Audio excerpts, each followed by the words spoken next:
Tak dobré ráno z Německa. Guten Morgen. Guten Morgen. Jak se to říká? No, tady se to říká Guten Morgen. Guten Morgen aus Spazierung. Ze Spazierungu. My čtvrtý den na stezce, pěkně po ránu, máme zbaleno. Třetí den byl fakt krizovka, se ukázalo. A tudíž dneska je to první z těch 4 dnů, kdy máme jasný plán. Konečně to dostává nějaký obrysy a regule. To, co jsme vlastně nechtěli, protože... Šáňo!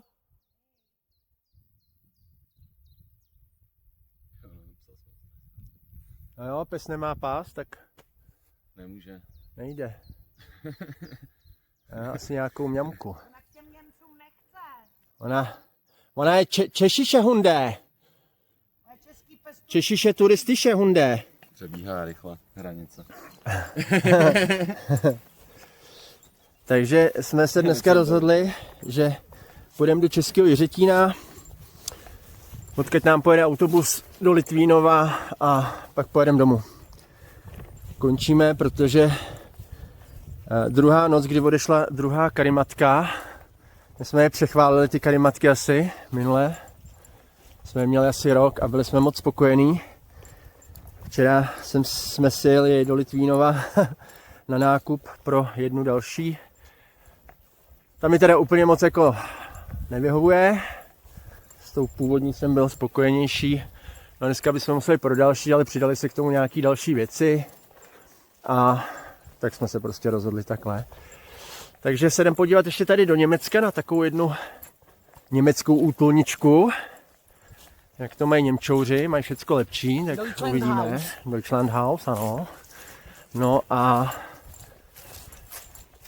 pak půjdem asi 9 kiláčků a zabalíme to. A pak zase budeme nějak pokračovat. Takže zatím se loučíme. Jo, tak to se ještě neloučíme, to jsme tady došli hnedka k tomu, ono to je hnedka za hranicema. Tak vám to rovnou ukážem. A Bladefliegel. Schnecke Östern. Ale popelnici tu mají, šikulové to jsou. Co, vyvezem odpadky do Německa, když k nám vozejí ty sajrajty. Hustý. A tady mají takovýhle baráčiček. Tady bychom se... Ale máš tady toaleťáček, zápisníček. Takže my si tady České hrady a zámky. Dinosaura. Ty vole. Party světýlka. Party světýlka, no jako asi tady jedou mejdánky. Na spaní to tu teda úplně moc není. No jako 1, 2 by se tady asi nějak poskládali. Toaletní papíry v těch sukách, ne? Je to ucpaný, aby ti sem nefoukalo. Jsou lavičky s tůžkou. Dělají co můžou. Dobrý. No takhle zvenku. Tak my tady asi dáme německý zápis. Německý zápis. Necháme jim tu samolepku a půjdeme teda. Tak. Pro záběr. My se dneska pomalu blížíme do cíle a dohodli jsme se, že si trošku zrekapitulujeme takový naše pocity z té stezky. Ať taky víte, co my z toho máme, proč nás to baví a tak. Takže jsme si řekli, že si položíme pár otázek a na ty si takhle odpovíme. Tak. No jasně budou otázky. Jsme nebyli dopředu, Takže... na otázky jsme nebyli připraveni. Ale, právě že jo. Ne, musí vás to první, co vás napadne, první pocit z toho, co se vám vynoří v paměti a tak. Tak, jaký máte celkový pocit ze stezky? Začni, Saško. Bylo to krásný jako vždycky. Ta stezka má prostě svoje kouzlo. Ende Schluss, jo. Honzo. Já to mám to stejný. Já čekám, že bude pak víc otázek a že se já rozpěcám prostě vím, v tom co dalším. se mi líbí, že ty výhledy, veď krásný, prostě společnost, veď potkáš nový lidi. A je to zipline, veď, všechno dohromady. Bylo to krásný, je. Taká. Jo, a taky se mi ještě mega líbilo, že jsme ta se cesta fakt je jako po pěkná. tom roce sešli. Jako, že se vlastně fakt vůbec neznáme. A ta stezka nás dala dohromady, že už po druhý jdeme takhle společně. Pěkný to je. Naučil jsem se sbírat houby. Jo, no jo. Jsi pokročil do levelu, super. Nový level. Za mě teda, mě to vždycky dává to vyklidnění, pohodu prostě v té přírodě, v tom klidu, potkávání super lidí, ať už to je tady Honzik, který už letos vlastně podruhé s ním trávíme stezku, což je skvělý, ale i lidi, který potkáváme. Třeba týpka, kterýho jsme potkali, který má prostě vitrínku v Nový Vsi, dává nebo za dobrovolný příspěvek tam nechává kombuchu, čaj a já nevím co všecko a žije si svůj život. A to je přesně ono, že třeba koukáme na videa, kde týpek prolítne stezku celou nebo celou větev, třeba za 40 dnů nebo něco takového. Já třeba osobně vůbec nechápu, co z toho ten člověk má. Mě stezka učí jako projít si cestu, něco si naplánovat, ale nelpět na tom striktně, protože ty plány se často měnějí a prostě stane se, že včera jsme potkali týpka, prokecali jsme s ním kolik? 2 hodiny? No, tak Skoro, viď? já myslím tak hoďku, 2 A ne. hlavně potkáš vitrínku, že jo? A pak vidíš, potkáš toho týpka, co jí má. To je no, a ty souvislosti, přesně. A ve A finále... koupíš si 2 stroužky česneku a zbytek lidí potkáš, co si koupili, tam zbytek. Jo, a takovéhle věci se nám dějou a to jsou prostě ty příběhy. Loni jsme přišli k rybníku, kde jsme měli prostě bydlet, zaparkovat. On byl vypuštěný, došli jsme k jinému a potkali jsme tam týpka, který ten rybník vlastnil. Pokecali jsme si s nima a tak. A prostě ty příběhy, ty zážitky tam jsou. Není to jenom prostě to, že jdeš přírodou, nazbíráš kilometry a pak se někomu pochlubíš, že jsi to zvládnul v rekordním časem. Jako respekt za ten výkon, že to někdo dokáže, ale mě by to třeba nebavilo. Takže za mě ty zážitky, to vyklidnění. Co z té stezky jste měli jako nejhezčí zážitek? Asi tentokrát tu ziplineu, to bylo fakt nádherný. Taky. Taky. Jako i když to se stezkou nemá úplně nic extra společného, tak tohle bylo zpestření Epes Rades. A pak, že jsem se sešel zpátky s váma, no. Super. Za mě ta zipline taky byla super a nechtěl bych to úplně říct, že to bylo nejlepší, protože furt prostě to nechci potlačit z těch celkových zážitků, no. Jako, že tím chci říct, že ten nejlepší zážitek pro mě je to, že jsme vyrazili. Protože je to prostě skvělý, no, za mě. Co jste měli jako nejhorší zážitek, nebo jestli vás něco zklamalo na stezce? Jako, já mám dneska krizi prostě celkově, blbý spaní, nejsem úplně v pohodě, ale to je jediný a za to prostě to se nedá ovlivnit. A moje píchlá karimatka, no.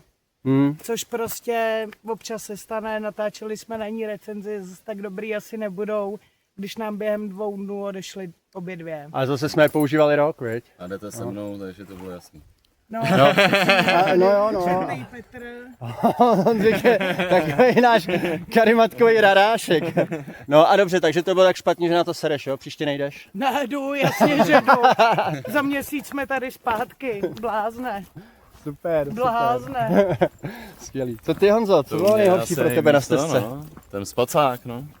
Špatný spacák do špatného počasí. Pak je zima celou noc, nevyspí se člověk a pak to je horší. Ale jinak nebylo to tak hrozný, abych si to neučil ten zbytek. Okay. Já asi nejhorší zážitek asi neřeknu, protože ty pozitivní prostě přebyly všecko špatný, co se nám stalo. No tak jsme píchli karimatku, nebo včera prostě odešla jedna karimatka, dneska druhá. No tak jsme zajeli prostě koupit jinou. Naštěstí jsme prostě měli nějaký peníz navíc. Ale a další situace, prostě jedeš ráno v 9, vrátíš se ve 12, zpátky s karimatkou, probendíš 3 hodiny, no. Kdybys to chtěl projít celý na rychlo, tak to prostě nedáš. Ale jakmile jsme se vrátili, pokračovali jsme dál, že za mě hned další prostě pocit je skvělý, že pokračujeme, že jsme to nevzdali. A tak, dneska to zdáme, prostě se toho sešlo víc. To není jako špatně, to je rozhodnutí. člověk by neměl litovat svých rozhodnutí, protože pokud je lituje, tak má dělat jiný rozhodnutí a ne jich litovat. Takže asi nevím, co ne. Že to bylo krátký na té zipline třeba, ať mě teda něco sere. Dělal to tak 3krát, ne? Jo. S sebou. A to měnit rychlosti. Že by Jo, to jo, mohlo jo. sjíždět rychleji. A pak zase úplně pomalu, pomalu, třeba ať se celou cestu, kocháš. Tak až budou koukat lidi ze zipliny, tak je to recenze od zákazníků nebo zpětná vazba, tak myslete na to. Ale je super, že tam byli všichni strašně extra milí a strašně vtipný a pohlídali nám i Šáňu a Šáňa vypadala extra spokojeně, když jsme se vrátili, takže úplně super. Drbaná. Tak jo. Co si odnesete do budoucna jako nějakou zkušenost nebo něco, nad čím budete přemýšlet, něco, čím vás ta stezka ovlivnila do budoucna? No, jako na příští stezku si koupím přírodní cigára, ať nemusím řešit popelníček. Ti říkám, přestaň kouřit, to je nebo jako- popelníček. Píčovinka, ale pro mě je to jako docela důležitá věc. No a jinak spíš jsem se ubezpečila v tom, že už se asi umím balit na tyhle cesty. Že nemám žádný píčoviny, protože jsem využila úplně všechny věci, co mám sebou. Jakože absolutně všechny věci. Takže za mě jenom dobrý. Okay. Co ty, Honzo? No, to já Spacák? se asi nebudu brát mikinu, ale musím nový spacák. Jsi nový spacák. Do toho správného počasí. Jak to má být? Ne ten starý 10letý. A ono je zase hezký, že na tyhle věci se člověk prostě nepřipraví dopředu, no. No právě, no. Já budu asi přemýšlet o tom, co si zbalím. Jestli přece jenom i to, jak jsem to zredukoval, tak jestli to nezredukuju ještě trošku víc, ale tam zase z druhé strany je ta myšlenka, že jo, dneska jsi to nepotřeboval, příště třeba ti to bude chybět. Takže nevím, budu určitě přemýšlet o té karimace, jestli jako se vzdá toho komfortu té nafukovací a vrátit se k nějaký pěnovce, nebo prostě ne, no, uvidím. Každopádně se budu určitě těšit, protože pokaždý, co jsme šli, tak to bylo hezký, zábavný a příjemný, milý. Lidi skvělí, prostě bomba. Něco s výbavou? Něco třeba, o čem jste si řekli na dnešní stezce, že jo, to je super, jsem si to vzal, anebo to byla blbost, anebo místo toho vyměním něco za něco. Tak já jako oproti Honzíkovi, já si nemůžu vynachválit svůj spacák. Protože doma jsem si říkala, jestli není nesmysl ho brát, když je fakt velký. Ale zase na druhou stranu, jako my měšťáci si nedokážeme představit, že prostě na těch horách zapadne sluníčko. A je fakt o dost větší zima než přes den. Takže můžu říct, že já jsem tak ráda za to, že jsem si vzala ten velký spacák, protože kdybych měla ten malej, tak jdeme do domu druhý den a popravdě vůbec nevím, jak jsem to přežila minulý rok s tou šlupičkou. Takže tak. Pak asi jako vyměnit. Já bych asi fakt nevyměnila nic. Já jsem teď úplně s výbavou spoko. Super. Já Ty, Honzo? možná trošku větší baťoch. Aha. Pak hamaka je super, že jo, v tom se Jo, jo. spí krásně, to můžu doporučit. To můžeme potvrdit. Zkoušeli. Jo. Můžeme potvrdit, Hodně dobrý. Honza nás nechal poležet si v jeho hamace a shodli jsme se, že kdyby jsme neměli šanelu, neřešili jsme psa, takže si to asi pořídíme a budeme v tom fungovat, protože jo, dobrá věc, no. Pak ten spacák samozřejmě, to už je opakovat znovu nemusím. Jasně, nevadí opakování matka moudrosti. A to bude asi všechno, no. Já jinak, že výbavu jako jídlo a tak já si radši jdu třeba kolikrát do té hospody. A pak si večer uděláme jenom něco malého. Mhm. A to mám s sebou, to už si připravím tam. A kávu mletou s filtrem, to jsem taky využil. A už je super, už jí můžu dělat. Mhm. Okay. Jo, a můžu ještě já. No jasně. A za mě jsme epesně luxusně vychytali snídaně. Protože neříkám, že na minulý stezce jsme se jako dobře nenajedli. Jako myslíš, že jsme zapomněli ty kaše si vzít do báglu? No, ale přesně jak jsme si zapomněli vzít ty kaše, tak jsme si míchali jenom fakt jako vločky, protein, vodu, sušený ovoce.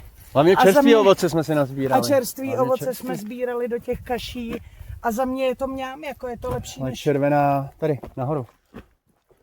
za mě lepší než koupit pytel něčeho, v čem nevíte, co je. A zalej to vodou. Dobrý to bylo. OK. Ne, že by něco asi úplně chybělo, nebo to, ale ještě budu přemýšlet asi o těch hůlkách, protože určitě mám pocit, že si vystačíme s 2 celtama, že nemusíme tahat prostě těžký stan. To je super. Oni se klacky dají najít v přírodě, to jsme si taky jako našli a je fajn, že třeba jako na stezce jsou ty útulny. Dneska jsme třeba spali v útulně, předtím v přístřežku, ale asi těch půl kila prostě s hůlkama na báglu. Na chození bych si asi nevyužil bych je asi. Je to prostě, jako nic mi to nedává, ani mi to nepřekáží zas tak moc, pokud nejdu ve vysoké trávě, ale že by mi to nějak ulehčovalo chůzi, nebo nevím, nemám z toho ten pocit. Ale jako mít pak prostě hůlky, které si můžeš nastavit na stejnou velikost, prostě a použít je jako podpěru pro tu celtu, asi není úplně špatný nápad. To si myslím, že asi jo, no. No. Máte vy někdo nějakou takovou otázku, co vás napadá? Třeba? Do tady z té mini reportáže?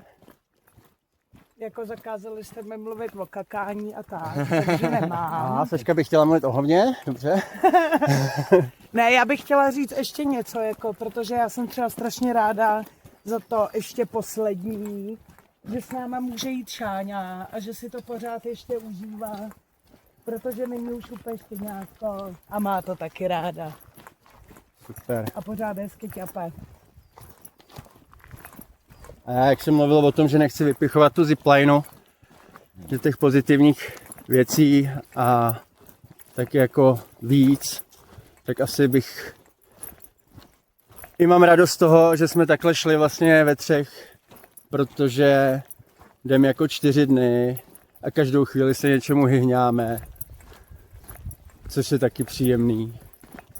Ne, že bychom si se Saškou nevystačili, to my se hyhňáme taky, viď? Ale prostě bylo to fajn, příjemně strávený čas. No, takže my tady přicházíme možná už do toho Jiřetína. Takže si tady najdeme nějaký spoje, hospodku, kde přečkáme a tak. A pak vyrazíme domů a budeme se těšit, až se za měsíc zase podíváme na stezku. Tak čau za měsíc. Ahoj za měsíc. Čau.